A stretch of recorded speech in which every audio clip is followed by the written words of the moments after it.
con nosotros con el siguiente momento de la conversación, que más que conversación va a ser una entrevista en realidad a Paul Rosillón. Él es un pensador gerencial y consejero en estrategia con exitosos resultados en el desarrollo e implantación de estrategias corporativas, desarrollo organizacional y de capital humano. Especialista en gerencia y gestión de procesos de cambio y en la conformación, articulación e integración de equipos de alto desempeño. Profesor invitado en universidades y escuelas de negocios en Venezuela, amplia experiencia en el diseño, desarrollo y puesta en ejecución de estrategias, objetivos e iniciativas asociadas a la gestión de los llamados activos intangibles, correspondientes a la perspectiva de aprendizaje y crecimiento del Balance Scorecard. Fue director académico del séptimo Congreso Mundial de Gerencia de Recursos Humanos, organizado en el año 98 por la World Federation People Management Association. Entre 2000 y 2005 fue presidente de la Asociación Venezolana de Gestión Humana.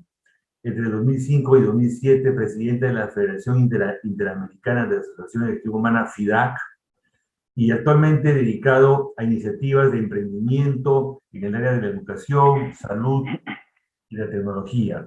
Investigador permanente y estudioso, acucioso de los impactos de la cuarta revolución industrial en las organizaciones y la gestión de personas.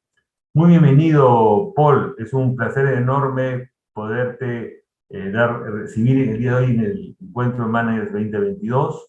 Y antes de darte la palabra, pues te lanzo la primera cuestión, la primera pregunta para poder conversar contigo, y que ya hemos mencionado esto de la industria 4.0, y esto, ¿qué tiene que ver con la transformación digital? Adelante, Paul. Bueno, muy buenos días.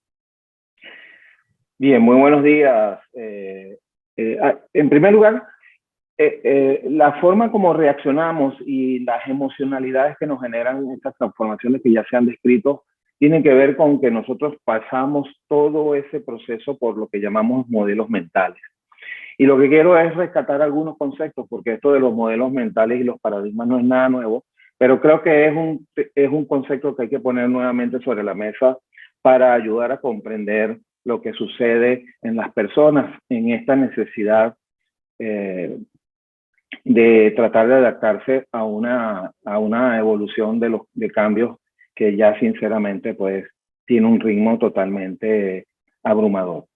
El otro concepto que es importante entender y que es lo que en definitiva define o provoca una llamada revolución industrial es el cambio en el ciclo tecnoeconómico. Si nosotros observamos la evolución de la humanidad siempre ha estado precedida de cambios en las tecnologías, la aparición del fuego, el dominio del ciclo de la agricultura, uno de los grandes cambios tecnológicos que permitió que la humanidad empezara a concentrarse en poblaciones y eso dio origen a las grandes civilizaciones y esto a su vez a las grandes religiones, por ir mencionando algunas de las grandes transformaciones. Y así podemos seguir avanzando y pasar por la escritura hasta llegar pues a las revoluciones más recientes, que son las que hemos documentado mejor a partir de la primera revolución industrial que se originó en Inglaterra. Pero siempre el cambio ha sido precedido o ha sido impulsado por una transformación tecnológica. Y esa transformación tecnológica provoca un cambio en lo que es el valor. El valor, sobre todo lo que produce valor económico y, por supuesto, quien domina y quien maneja el valor económico, pues domina los otros elementos de lo que se llama el ciclo de la disrupción: cambio tecnológico, cambio económico, cambio político, cambio social. ¿Okay? Hay que diferenciar entre lo que es trabajo y empleo, porque el empleo es el mecanismo a través del cual las personas, los humanos, nos comunicamos con el trabajo. ¿Okay? Entonces, realmente lo que está cambiando es la forma como los humanos nos relacionamos con el proceso productivo y con el trabajo para generar esos procesos productivos. Entonces, y algo que me comentabas tú previamente en los días que estuvimos conversando antes de esto, y el otro gran error es que pueden haber organizaciones y personas que piensen que la transformación digital no es algo que me compete y que no me va a afectar. Definitivamente no hay ser humano ni hay sector social en donde la transformación digital no vaya a tener presencia. Entonces, en ese entorno, en ese escenario, surgen las organizaciones emergentes y quisiera que nos comentes un poco qué cosa es eso, por qué surgen, por qué se habla hoy de organizaciones emergentes, ¿no? Sí. Luego iremos avanzando, profundizando en el concepto. Por favor, Paul.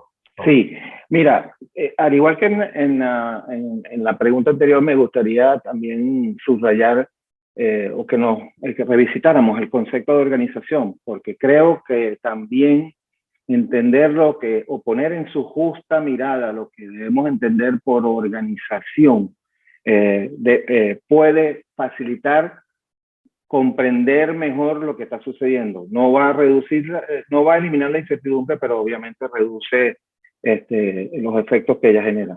La organización, que no el organigrama.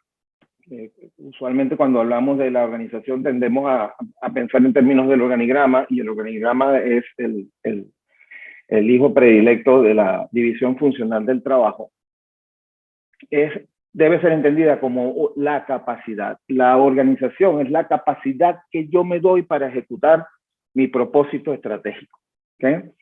Entonces, eso implica no solamente la forma como me estructuro, que sí forma parte de eso, pero también ahí están los procesos, ¿no? La cadena de valor, los procesos de toma de decisiones, el modelo de gobierno y además, pues, el entorno con el que yo pretendo, en el que yo pretendo funcionar con esa capacidad. Entonces, cuando nace pues toda esta mirada de la división funcional del trabajo, la línea de ensamblaje en serie, la producción en masa, etcétera, etcétera, y surge ese gran paradigma de la organización como máquina, ¿verdad? Y el ser humano incluso, de acuerdo a las teorías del momento, tratando de formar parte de ese proceso productivo más como una máquina que como un ser pensante.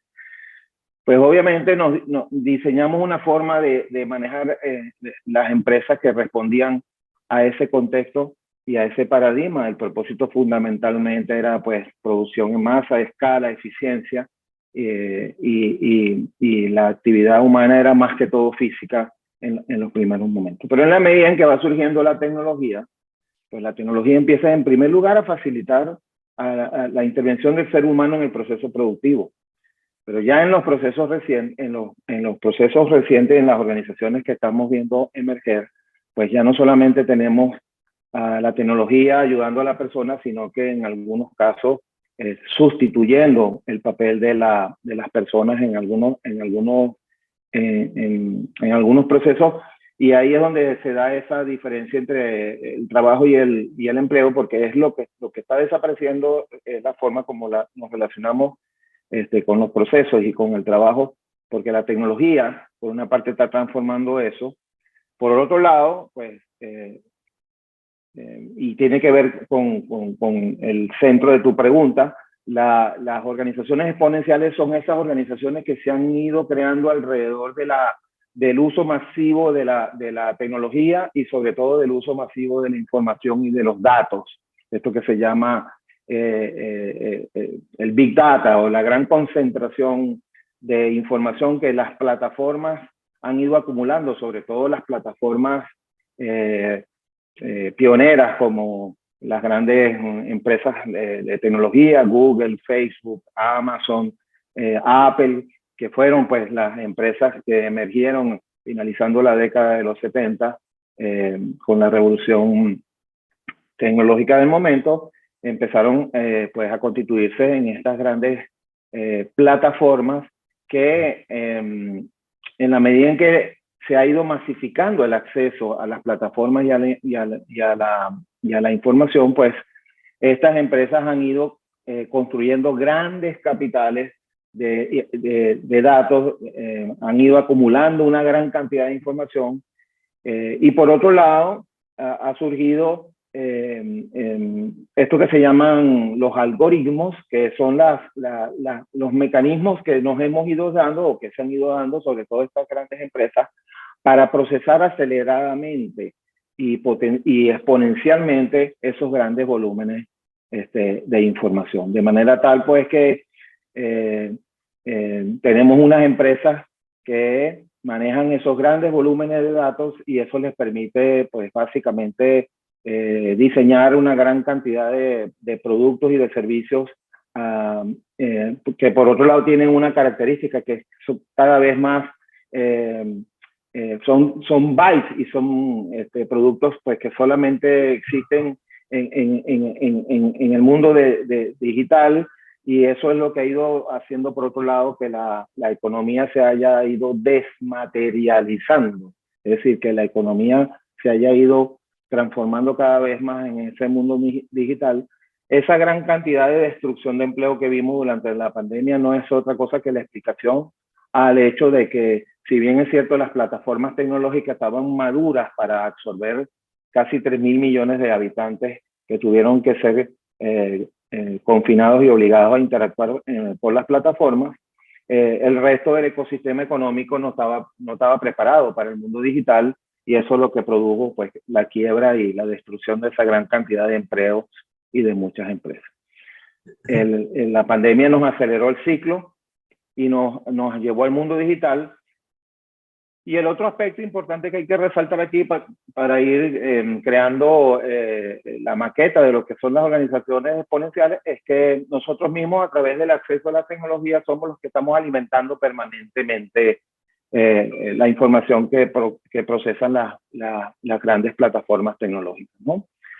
Ahora, han ido surgiendo otras tecnologías como el Internet de las Cosas, que pone en contacto a los equipos, y el presidente de Telefónica reportaba a su junta directiva, comenzando en un informe de principios de este año, que ya el 40% de la información que está almacenada en la nube, en los grandes servidores a nivel mundial, son información que están generando la interacción entre las máquinas. Ya no es información que están poniendo ahí las personas, sino que ya la interacción entre las propias máquinas están generando el 40% del conocimiento que está allí almacenado. De manera, pues, que las organizaciones son exponenciales, son esas empresas que manejan esas grandes cantidades de información, que pueden procesar gigantescas cantidades de información en tiempo real a una velocidad que ningún ser humano estaría en capacidad de manejar,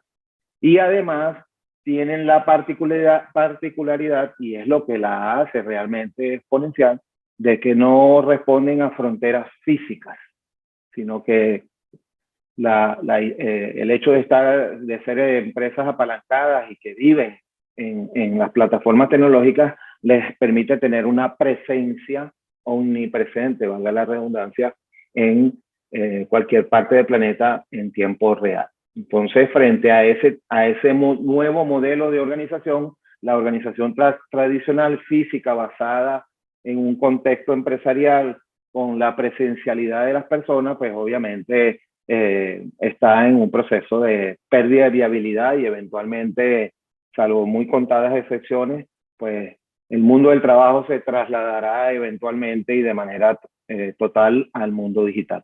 Bueno, y entonces, ¿qué van a hacer los hombres de recursos humanos, del área de recursos humanos? ¿Ya nos quedamos sin trabajo o hacia dónde debemos de ir mirando nuestro futuro? Y como decía Juan Carlos, en el anterior decía, pues empecemos a tener las conversaciones necesarias las conversaciones y la emocionalidad necesaria para poder empezar a trabajar hoy y ir, porque el futuro es incierto, ¿no? Pero, ¿qué hacemos entonces? ¿Otra cosa?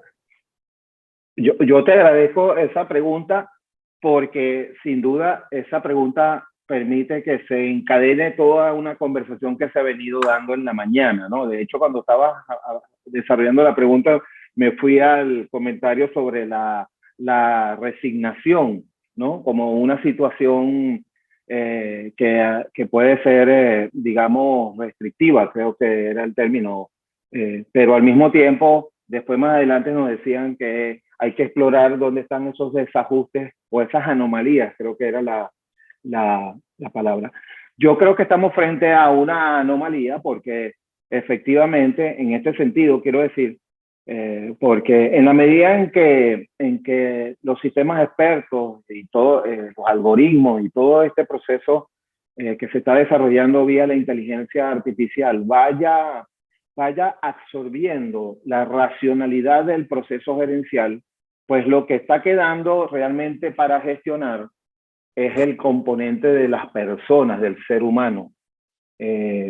Y fundamentalmente emociones y actitudes. Los expertos en coaching que están aquí saben que, y Humberto Maturana lo decía con esas palabras, las emociones nos predisponen para la acción. Y articular liderazgo y conductas poderosas y todo lo que nos comentaban, pues tiene que ver con revalorizar el tema de lo que yo llamo esos activos intangibles, clima, cultura y liderazgo, como herramientas ya no de un área. Y ahí voy a tu planteamiento y mi tesis, ¿no? En ese sentido, pues yo creo que toda persona que lidere organizaciones va a ser un líder de gestión humana, ¿no? Y creo que la funcionalidad, la gerencia de gestión humana como función, pues también se encuentra en un momento, porque sería absurdo pensar que todo el universo está cambiando y nosotros como función no vamos a cambiar. O sea, si pensamos además sistémicamente, debemos reconocer que debemos formar parte de eso. Lo que no deberíamos es convertirnos en víctimas, sino en proactivamente nuclearnos alrededor de ese escenario. Y por eso que me parece tan importante comenzar por entender qué es lo que está sucediendo en el metasistema, porque sucedió en 1700 con la primera revolución industrial, sucedió comenzando el siglo XX con la segunda, y cada vez que hubo un cambio de ese tipo, pues las organizaciones se tuvieron que ajustar. Y esta no va a ser la excepción y creo que es evidente. Yo creo que asociaciones como las que tú y yo hemos conocido, Néstor, donde conviven y moran los profesionales, deberían plantearse como un reto, preguntarse cuál debería ser, no cuál es el futuro en términos de, bueno, que cuando el destino nos alcance, sino a la luz de estos cambios que estamos presenciando, cómo deberíamos replantearnos la dinámica de la organización y cuáles deben ser el papel de los profesionales que hasta ahora hemos tenido dentro de las organizaciones la responsabilidad de apoyar a la gerencia en los temas de personas. Si uno ve los recientes estudios, por ejemplo, que ha hecho la Federación Mundial y la FIDAB, Néstor, donde tú y yo compartimos en algún momento tiempo y trabajo, el Boston Consulting Group hizo un estudio con la Federación Mundial, en donde se indica pues que los líderes empresariales siguen reconociendo en el profesional de gestión humana un gran aliado para la transformación organizacional. Pero por eso es que es tan importante entender de qué se trata la transformación organizacional. Hay que entender que está cambiando la economía, los conceptos de productividad, el cómo se agrega valor en el mundo de los negocios y no simplemente pensar en lo que pasa dentro de la organización y cómo eso afecta a las personas. Tenemos que ampliar la mirada y por otro lado, bueno, ver cómo podemos aprovechar la transformación digital como una herramienta para gestionar inteligentemente dentro de nuestras organizaciones el tema de personas. Y en ese sentido la transformación digital también ha traído buenas noticias, ¿verdad? El tema de la experiencia del empleado y esas otras métricas que hoy en día se valoran, tienen que ver con la posibilidad de hacer ese tipo de análisis a partir de las métricas que la transformación digital también nos provee. Yo honestamente creo que estamos en un momento eureka en ese sentido, estamos en un momento de disrupción y es momento de replantearse los roles dentro de la organización. En ese escenario donde hay muchos más actores, ¿cómo tú visualizas toda esta transformación que va a llevar a que muchos de esos jugadores, no sé si desaparecerán o tendrán que transformarse velozmente? No sé, ¿cómo tú ves esa? ¿Qué es lo que está detonando o qué es lo que está generando este nuevo cambio en el ciclo tecnoeconómico y cómo eso está afectando a los factores económicos y de producción? Porque la discusión, sobre todo en materia laboral, y yo que sigo muy de cerca ese tema por una relación que tengo con una organización de España que está haciendo grandes investigaciones sobre ese tema, que se llama el Fórum de Recursos Humanos, promovido por un think tank español que se llama Ergo, que realmente están haciendo un trabajo extraordinario poniendo a reflexionar a los actores y no a defenderse, para no caer en aquello de que me están precarizando el trabajo, estoy perdiendo flexibilizar las normas laborales, es retroceder. No, nosotros no podemos dar una discusión para entender un nuevo paradigma partiendo mirando el espejo retrovisor. Es importante tratar de poner a conversar a los actores en la partitura de lo que está ocurriendo en el cambio en el ciclo tecnoeconómico y de la producción. Y de ahí hacia abajo ver cuál es ese nuevo mundo del trabajo y esa nueva sociedad que hay que construir. Estamos a mi manera de ver, en un momento de ese tipo y por eso que estos planteamientos sobre el liderazgo y el rol del líder que se hacían recientemente me parecen tan potentes y tan convenientes y de verdad que deberían ser temas a los cuales se les debería dar una mayor capacidad y una mayor presencia en la formación de los actores sociales, porque ya no podemos hablar de que este sea un tema inherente solo a las empresas. Entonces, yo sí creo que obviamente el tripartismo, como se conoció hasta no hace muchos años, está en franca decadencia. Nosotros no podemos seguir hablando de lucha de clases, de que los trabajadores y los empresarios son enemigos, porque cada vez más los emprendedores, el mundo del emprendimiento se irá haciendo cada vez más amplio y el mundo de las empresas se irá reduciendo progresivamente y obviamente entonces pues cada emprendedor es un empresario y ese debería ser el paradigma que deberíamos impulsar, el de dejar de pensar en términos de graduarme para un empleo y más bien de desarrollar y construir competencias para crear empleo y convertirme en un empresario. Entonces, y esto de discutir sobre la esencia de lo que es, por ejemplo, la presencia de un actor como el sindicato, ¿ok? O sea, hasta ahora en el paradigma de las relaciones laborales hay un precepto que considera que el actor es el débil de la relación y por tanto en esa relación siempre hay que defenderlo. Ese es un precepto que hoy en día, pues si tomamos en cuenta que el activo lo tiene es el trabajador, porque el activo es la capacidad de innovar y el conocimiento, ya no es el trabajo físico ni las condiciones de trabajo que han cambiado además radicalmente, no puede seguir siendo un precepto bajo el que se debe seguir legislando.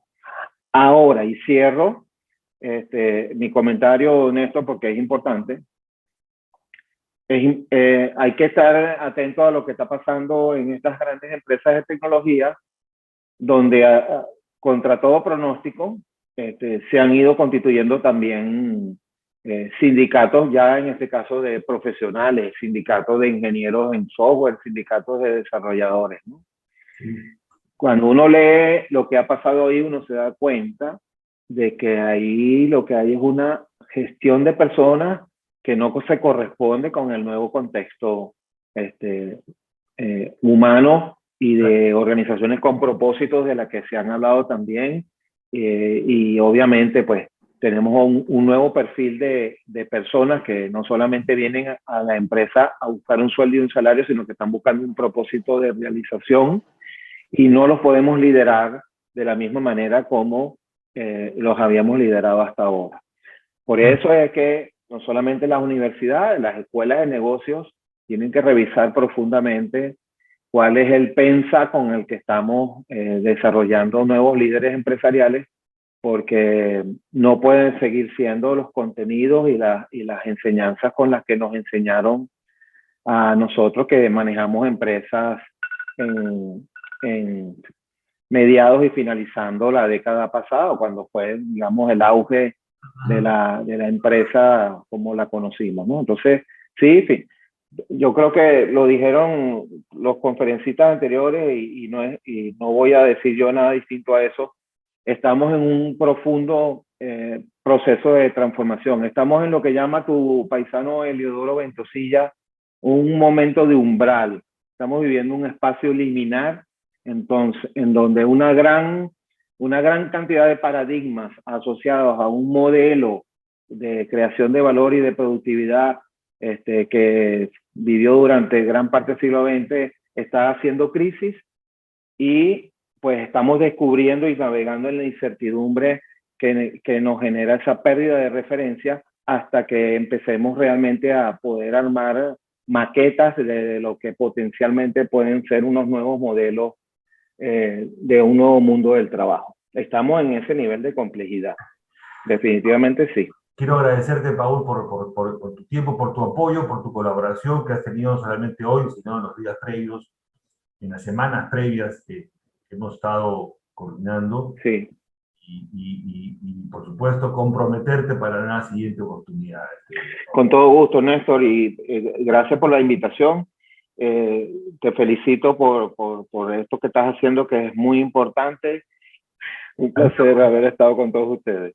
Gracias.